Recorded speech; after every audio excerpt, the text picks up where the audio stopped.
હા બસ તો 1500 રૂપિયા આપીશ મારા ધન્યવાદ.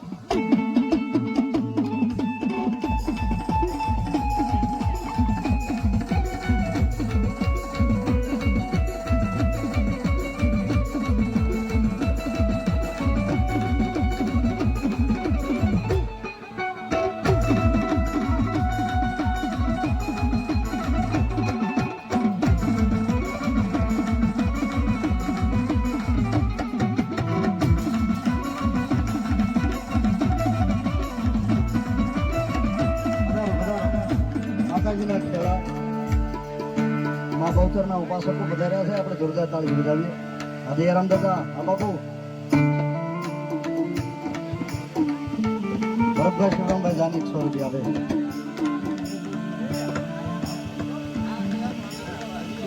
અને માં કાકભાઈ ભરોસે 100 રૂપિયા આપે. ધન્યવાદ.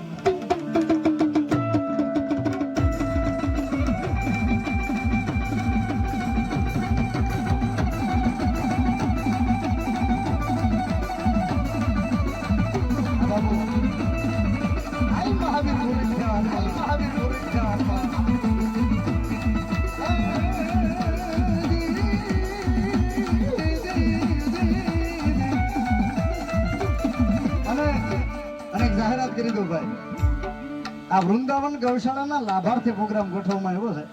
તમને માતાજી અંદરથી ધક્કો મારે તમને આપ્યું હોય તો એ ગૌશાળાનો શેડ બનાવવાનો છે. એમાં કાંઈ પતરા જેવા હોય, કાંઈ લોખંડ જેવું હોય તો તમને માતાજી ઉગાડે તો છૂટ છે. બોલ કરજો મારા બાપ, વૃંદાવન ગૌશાળાનો શેડ બનાવવાનો છે. એમાં કોઈને પતરા જેવા હોય, કોઈને લોખંડ જેવો હોય તો બોલ કરજો બાપા.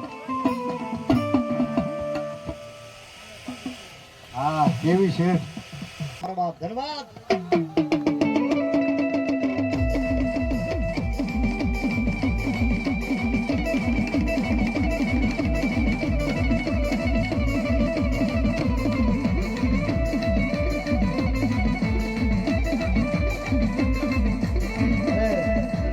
બહુચરના મહંત, આ સત્રના બહુચરના પૂજારી બાપુ પધાર્યા છે.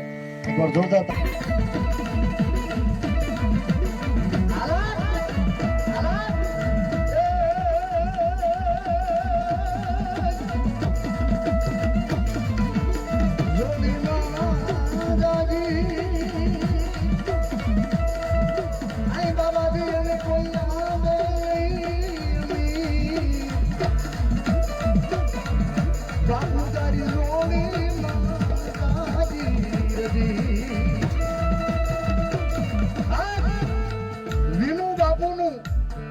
આ સેવકો જેની અતૂટ શ્રદ્ધા છે, એનું કોઈ મેન ધણી હોય તો આ ગિરનારી બાવલિયા બાવો બાલીનાથ છે બા.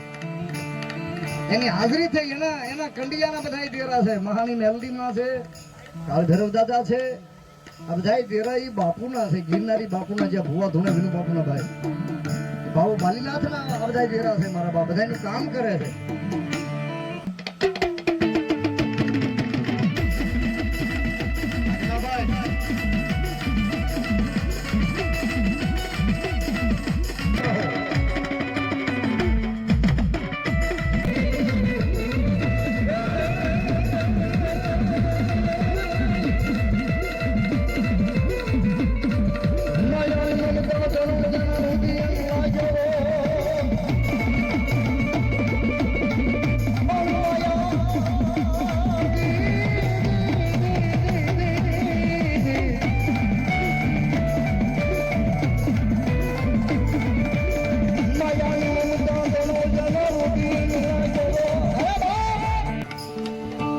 એની એક ઉપાસના, એની ભક્તિ, એની સેવા, એ ધૂણાનો દેવ બાપુ જાગ્યા છે.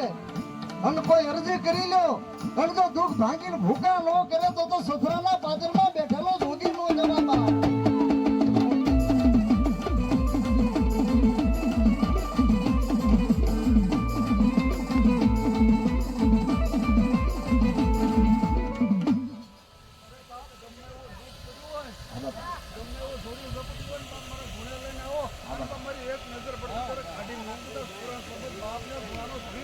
બાબા જય હો.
મોટું સારું એટલે કૌશિકભાઈ હવે આવું બાપ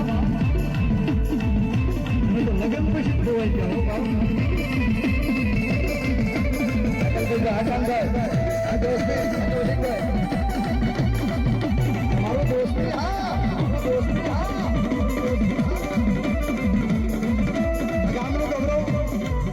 ગામનું ગૌરવ અને બોટાદ પોલીસ બેડામાં જે ફરજ બજાવ કૌશિકભાઈ જાની મારા પરમ મિત્ર એકવાર એને જોરદાર તાળીથી બતાવો મારો તો ધન્યવાદ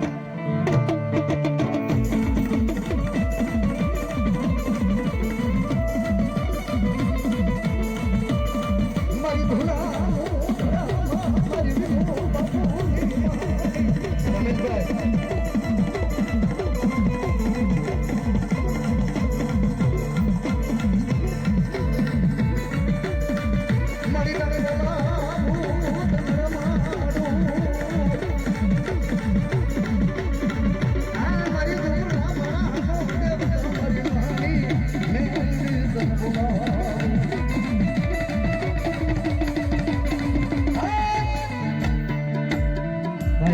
પરિવાર વિનુ બાપુની મહાની મેલડી આવ્યા છે અને એનું તાણું બનતું આવે છે અને માં મેલડી તમારા ઘરના આંગણે પૂજાય છે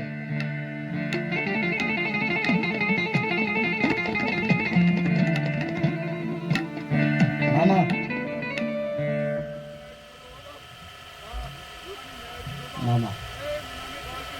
મામા મામા ઘણી વાર માણા મહાની મેલડી નું નામ પડે એટલે ઘણા ભાઈ બીવે લઈ લો ઝડપથી લઈ લો બોલું અરે વાહ સરસ તાળી જોડો ભાઈ વિનુ બાપુ ને સંજય બાપુ કટાર ભેટમાં આપે છે બાપુ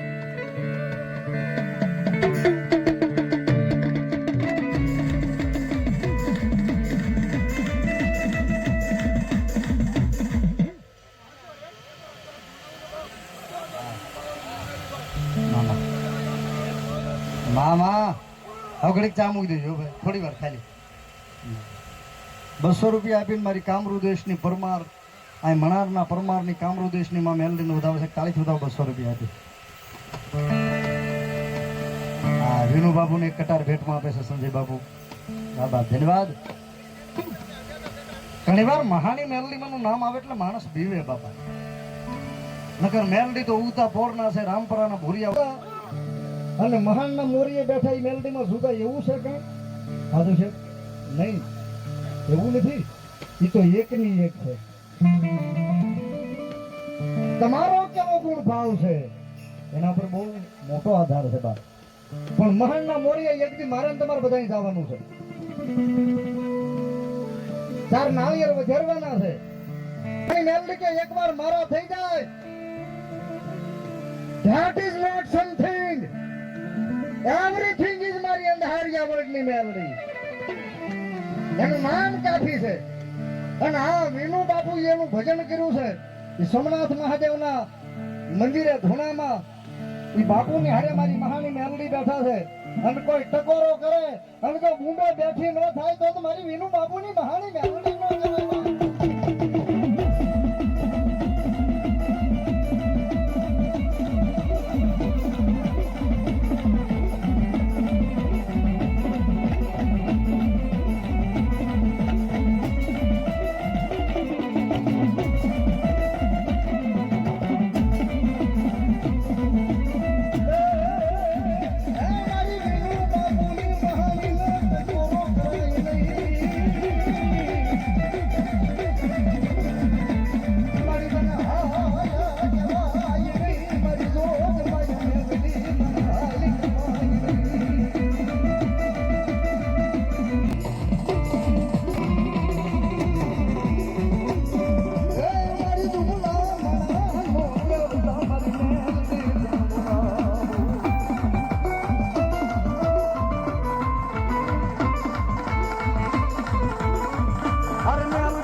આવ્યા છે બાપ. મારી વિનુ બાપુની મહાણી મેલડી આવ્યા છે. ચામુંડા કટલેરી સ્ટોર સથરા 100 રૂપિયા આપે છે બાપ. અને એ ધૂણાનું ધર્મ આપ્યું છે. સાંભળજો મિત્રો, મહાણી મેલડી એટલે કોણ? મહાણી મેલડી એટલે શું? હાકરોળા કરીને ગામ છે ને, હાકરોળાની માલપા એક નાથો કોળી પોતાના ઘરે એક દીકરી ને એક દીકરીઓ. દીકરી 9 વર્ષની, દીકરીઓ 13 વર્ષનો. અને નાથા કોળીને ગરીબાઈ આટો લઈ ગઈ છે. એવી ગરીબાઈ કેવી? ધંધો શું કરે માધુશર? નાથો કોળી ધંધો એવો કરે કે જુનાગઢની માલપા લાકડાના ભારા કાપે, લાકડા કાપે, અને ભવનાથની તળેટીની માલપા લાકડાનો ભારો વેચાય, પછી એના છોકરાને બટકું લોટલો મળે. આવું કામ કરે. ભરોસાની વાત કરું અને તમને મહાણી મેલડીની વાત કરું. સાંભળજો, 1 જ મિનિટ લઈશ તમારી. એ નાથા કોળી હવારમાં કુવાડો ખભે નાખી અને જુનાગઢના જંગલની માલપા નીકળી જાય, પણ એક ઝાડનું ઝાડવું જોયું, મોટું ઝાડ, અને ઝાડનું થડિયું ભાળ્યું એટલે રાજીના રેડ થઈ ગયો કે હવે 8 દી સુધી મારે કામ નહીં કરવું પડે, મારા છોકરાની સૈણે હાલ છે બાપુ. 8 મૂછો વાળો કાળોતનો નાગ રે. એ નાથા કોળીએ 1 2 3 જ્યાં કુવાડાના ઘા કર્યા, પણ ક્યાં તો કાળોતરા નાગે તેથી એ થડના ઘા અને થડકા લીધા થડે એટલે એ પોલાની માલપાથી બહાર નીકળી નાથા કોળીના જમણા પગના ડછે ડહ માર્યો બાપ. ડહ માર્યો એટલું નહીં, પણ ઝાર સડી ગયું, શરીર લીલું બની ગયું.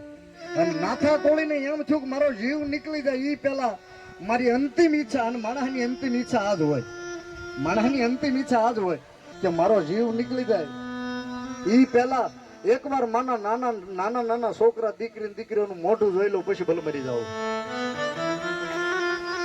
એ ગડગડતી ડોટકાથી ક્યાં જાય બગડાની માલપાથી જંગલમાંથી હાકરોળાના પાદરમાં આવે, પણ ક્યાં તો ઝાર સડી ગયું, મોઢામાંથી ફીણના ફોહા બહાર નીકળી ગયા, પડી ગયો.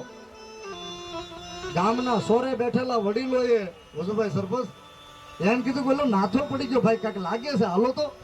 એ જોયું કે તો સરપંચ જોઈ કે એમ થયું કે આને નાક કાઢી ગયો. ઢીંગા ટોળી કરી અને નાથા કોળીના મરદાને એના શબને થળિયાની માલપા લાવે, પણ નાથા કોળીની બાય રોટલો ઘડે છે, ફાટલો ટોટલો હાડલો છે. ઈ જ્યાં મળદું લાવે, પણ નાથા કોળીની બાય આક્રંદ કરવા મળી, રોવા મળી બાપ. ઈ ટાણે એનો દીકરીઓ બે નિહાળેથી ઘરે આવે અને સાજન સાપરાની માલપા પૂરી દીધા બેયને. અને આ બાજુ તૈયારી થઈ ગઈ, કરગઠીના હુતરના તાતણા લેવા મળ્યા, 1 2 3. પણ દીકરીઓ બાખોરું કરી, સાજન સાપરાનું હાઠિયાનું ત્રાટું હતું એમાં બાખોરો કરી અને દીકરી જોવે છે. એમાંથી દીકરી 9 વર્ષની નાની એને કીધું કે હે ભાઈ, આ બધા બાપુને કેમ, આ બાપુ બોલતા નથી, આ બાપુને હુતરના તાતના વીતે છે, આવું બધું કેમ કરે છે? એટલે દીકરીઓ 13 વર્ષનો તો જેવી તેવી સમજણી હતી, એને કીધું કે હે બેન, હું ને તું નિશાળે જતા હતા અને જે એક રૂપિયો મને તને ભાગ લેવા માટે વાપરવા આપતા હતા, એ મારા ને તારા બાપે હવે મોટું ગામતરું કરી લીધું. હવે મને તમને જોવા નહીં મળે બાપો, એ મોટું ગામતરું કરી, હવે પાછો નહીં આવે. તો દીકરી રોવા મળી કે બાપુ નહીં બોલે કે ના, કે એને બોલાવી કે એવું કોઈ ખરું? એવું કોઈ ખરું? કે હા, એક છે. કોણ? ગામ જાપાની માલપા, હાકરોલાના ગામ જાપાની માલપા એક સિંધોરિયો પાણો છે, જેને સિંધોર કર્યું છે. એ પાણાની માલપા બીજું કોઈ નહીં, પણ મારી હાકરોલાની મહાણી મેલડી બેઠી છે બાપ. એક બાજુ નાનાની તૈયાર થઈ ગઈ, કરગઠી તૈયાર થઈ ગઈ, અને 4 કાંધિયાએ એ નાથા કોળીના શબને ખભે લીધું, અને દીકરીએ સાજન સાપરાની માલપાથી ગડગડતી દોડ કાઢી. ક્યાં જાય? ગામના જાપાની બહાર જ્યાં સિંદોર વાળો પાણો હતો ત્યાં આવીને દીકરીએ માથું ટેકેલું અને આંખમાં ધડ આહુડાની ધાર થઈ, અને દીકરી એટલું કીધું, માં, આય મેલડી, એ માં. આ બધા એમ કે છે કે હવે તારો બાપ બોલશે નહીં, તારો બાપ પાછો આવશે નહીં. હે બા મને એમ કીધું કોઈ એને પાછો લાવે તો એક લાવે મહાણી મેલડી. નાની એવી દીકરીએ પોકાર કર્યો, આતડીનો અવાજ કર્યો, કકળાટ કર્યો, અને જેટલું માતાજી અબળાનું દીકરીનું સાંભળે એટલું પુરુષનું ન સાંભળે બા. જે આતડીનો પોકાર કર્યો પણ ક્યાં તો દાંતની કકળાટી વાગી અને સિંધોરિયા પાણાની માલપાથી ગેબી અવાજ માતાજી દેખાતા નથી, ગેબી અવાજ થયો. હાય દીકરી બોલ બોલ, આજ મને તે એક અબળા દીકરી, તે નાની એવી દીકરી તે મને જગાડી છે, આજ બોલ, ઈ નો કરી દઉં તો હાકરોના ગામ ઝાપાની મેલડી નો કે બાપ. બોલી જા તો મારા બાપને જીવતો કરી દે. હે માં કે દીકરી પાછી વળી જા, હે પાછી વળી જા, અહીં વાત પૂરી થાય, પાછી વળી જા. કારણ કે જે મને અહીંયા જમાડવા આવે આખું ગામ એ બધું રોતા રોતા આવે, કોઈ મને દાંત કાઢું કરતું જમાડતું જ નથી. મરી જાય પછી ચાર નાળિયેરના ઘા કરે પણ એ રોતા રોતા. દીકરી તું આઘી વઈ જા, હમણાં તારા બાપનું શબ આવશે, નનામી આવશે અને નાળિયેરનો ઘા કરશે ને એકાદું કાસલું જો તને વાગી જાય ને તો આખા હાકરોળાને સાફ કરી નાખીશ. હું મહાણી મેલડી બોલું છું બાપ. કે પણ મારા બાપને અરે દીકરી થોડી વાર પાછી વઈ જા. આમથી નનામી આવી, કરકટરીના બંધ બાંધેલા હતા અને જ્યાં કાંધ્યા એ નાળિયેર હાથમાં લઈને મહાણી મેલડીના એ મૂર્તિની સામે, ખાંભીની સામે, સિંદોરના પાણીની સામે જ્યાં ઘા કરવા જાય ત્યાં તો લોઢાના દાંતની કકડાટી વાગી અને મારી મેલડી જાગી અને તેથી હુતરના તાતણા તૂટી ગયા, નાથા ગોળીનું મળતું બેઠું કર્યું.